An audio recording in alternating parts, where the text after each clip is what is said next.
ఇప్పుడు మన తండ్రులు తాతలు ఉన్నారనుకున్నామండి. మనం పుట్టాం. మనం పుట్టడానికి ముందు 3 తరాల ముందు ఎవరో ఒక ఆయన పుట్టాడు. ఆయన రాజ్యాన్ని పరిపాలించుండొచ్చు. ఆయన పెద్ద పెద్ద దేవాలయాలు కట్టించుండొచ్చు. ఎన్నో సత్రాలు కట్టించుండొచ్చు. ఎన్నో కాలేజీలు పెట్టించుండొచ్చు. ఆయన పేరు కనీసం 300-400 తరాల నుంచి కూడా ఆయన పేరు మన ఇంటి పేరు చెప్పంగానే ఫలానా ఆయన తాలూకా మీరు అని అడుగుతారు. అంటే అంత కీర్తి పనులు వాళ్ళు చేశారు. అయితే వాళ్ళు చేసిన పుణ్యం మనవాళ్ళు మనవాళ్ళు అందరూ కూడా ఆ పుణ్యఫలం వల్ల ఎంతో ముందుకు వెళతారు, ఎంతో పైకి వస్తారు, ఎన్నో రకాలుగా సంపాదిస్తారు, ఎంతో కీర్తి తెచ్చుకుంటారు. వాళ్ళు ఎంతో అందరూ మెచ్చుకునేటువంటి మంచి మంచి పనులు చేస్తారు.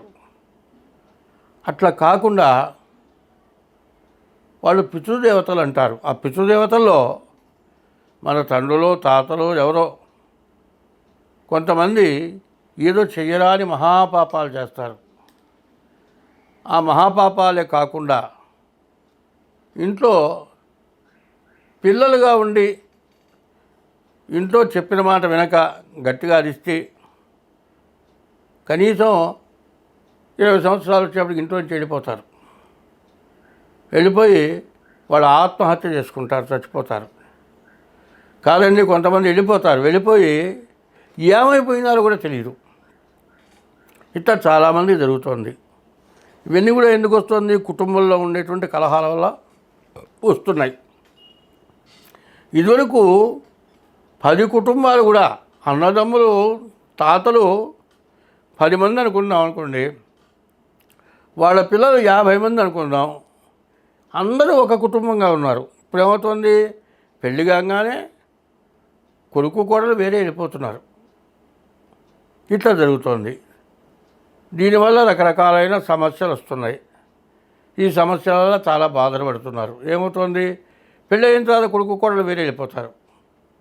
తల్లిదండ్రులు ఏం చేస్తారు? సర్వస్వం ధారపోసి చదువు చెప్తారు, ఉద్యోగం ఇప్పిస్తారు, వాళ్ళకి బతుకు తిరుగుతుంది, మంచి సంబంధం చూస్తారు, పెళ్లి చేస్తారు, వాళ్ళ దాన్ని వాళ్ళు వెళ్ళిపోతారు. వాళ్ళు తల్లిదండ్రులు చూడరు. అట్లా కొన్ని రకాలుగా ఇబ్బంది జరుగుతుంది.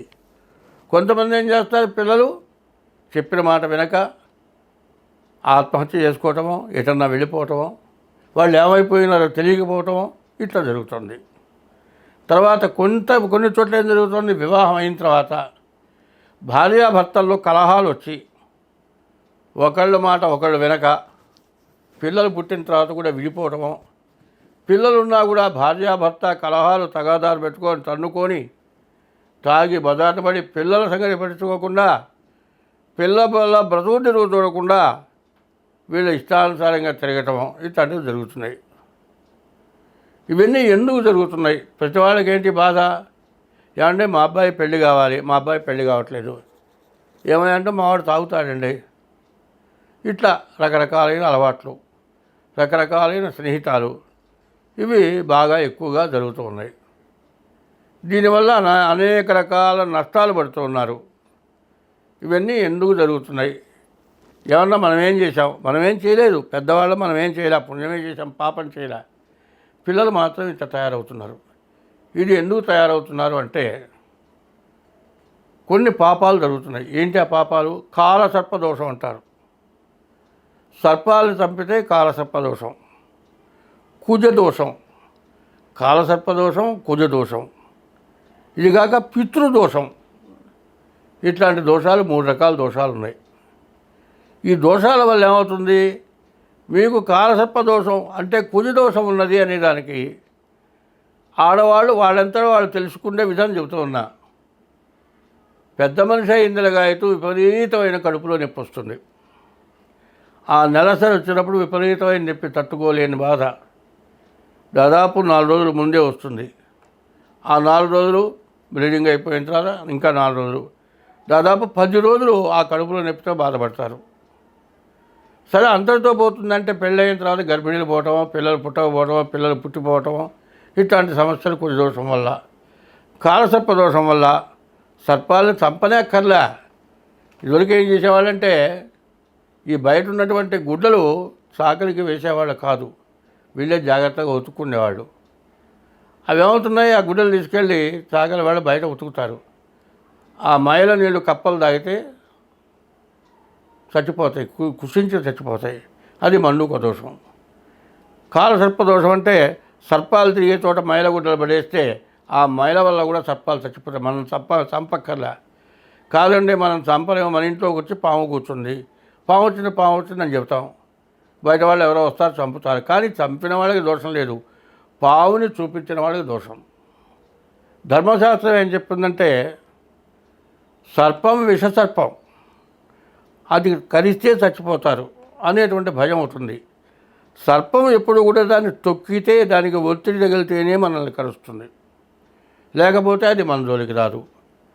అదే మానవుడికి శత్రుత్వం ఉంటే వాడు చచ్చిపోయినాక వదిలిపెట్టాడు, చచ్చిపోయిన తర్వాత కూడా ఇంకా 4 నరుకుళ్ళు నరుకుతాడు. అంటే సర్పం కంటే కూడా విషం కలిగిన వాడు మానవుడు. ఈ విషం వల్ల కాలసర్పదోషం, కుజదోషం, పితృదోషం ఇట్లాంటి దోషాలు వస్తున్నాయి. ఈ దోషాల వల్ల ఏమవుతుంది, మీ జాతకం చూపిస్తాం, జాతకంలో చెబుతాం. కాలసర్ప దోషం ఉందయ్యా, కుజదోషం ఉందయ్యా, పితృదోషం ఉందయ్యా అని చెబుతాం. ఆ దోషాలకి తగినవి చేయటలే. ఈ చేయకపోయినప్పటికీ పిల్లలకి చదువు రాకనో, పిల్లలు చదువుకోకనో, చదువుకున్న చదువు ఎక్కకనో, చదివితే ఉద్యోగం రాకనో, ఉద్యోగం వస్తే సరిగ్గా ఉద్యోగం చేయకనో, ఆదాయం లేకపోవటమో, భార్యాభర్తలకు అనుకూలత లేకపోవటం, ఇట్లాంటి సమస్యలు చాలామంది పడుతూ ఉన్నారు. రకరకాల అంతా చదువుకుంటారు, పెద్ద పెద్ద డాక్టర్లు ఉన్నారు, కలెక్టర్లు ఉన్నారు.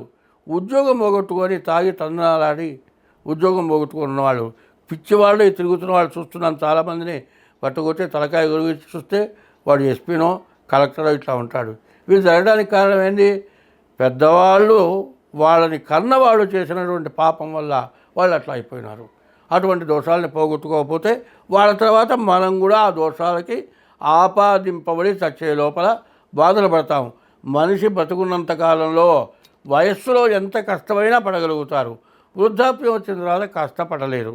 కూర్చుంటే తిండి పెట్టాలి, వాళ్ళు ఏ పని చేయలేరు, నడవలేరు, మోకాలు నొప్పులు వస్తాయి, కింద వంగలేరు, ఏ పని చేయలేరు.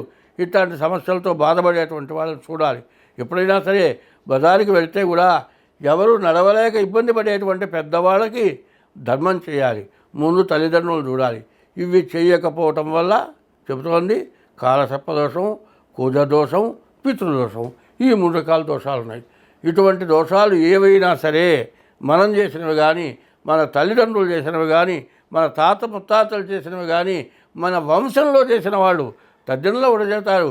ఏకైచ అస్మత్కులే జాతా అపుత్రా గోత్రులో మృత తే గృహంతు మయా దత్తం సూత్ర నిష్పీడనోదకం. తద్దినం పెట్టిన తర్వాత దంధ్యం అనేది వేసుకుంటాం. ఆ దంధ్యం తీయబోయే ముందు నీళ్లలో ముంచి ఆ నీళ్లు కింద పిండుతాం. పిండేటప్పుడు ఏకైచ అస్మత్కులే జాతా, నా తల్లిదండ్రులు గారు, నా కులంలో పుట్టినవాడు, అపుత్రాహ పిల్లలు లేనటువంటి వాళ్ళు, గోత్రులో మృత గోత్రీకులు లేనటువంటి వాళ్ళు, వాళ్ళు నరకాన్ని అనుభవిస్తూ మరి ఈ యమదూతల వల్ల మరి నరకం అనుభవించలే కాక వాళ్ళు కొన్ని వందల సంవత్సరాలు నరకాన్ని అనుభవించాల్సి ఉంటే వాళ్ళని వదిలేస్తారు.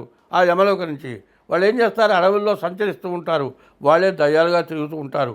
అటువంటి వాళ్ళకి ఉత్తమ గతులు కలగటం కోసమై ఈ తద్దినం పెట్టినప్పుడు ఆ దంజంతో పిండి నీళ్ల వల్ల ఉత్తమ గతులు ఉంది. ఇది తద్దినం పెట్టేవాడు. ఈ మంత్రం చెప్పని బ్రాహ్మణవాడు ఉండడు, అందరూ చెబుతారు.